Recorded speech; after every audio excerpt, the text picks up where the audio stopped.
Question देख ताको आम ऐकिक धारा करवा।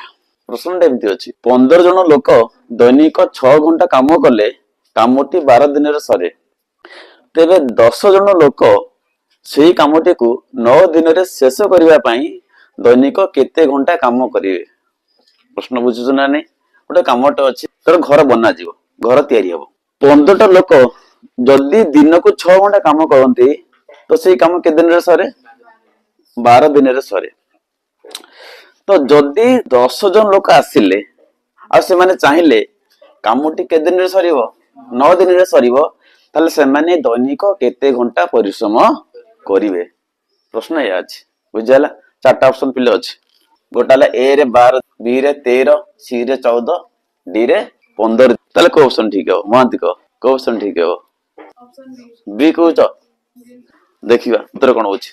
ए जो समस्याटा अछि हमें याकू ऐकिक धारा रे समाधान करिबा। देखो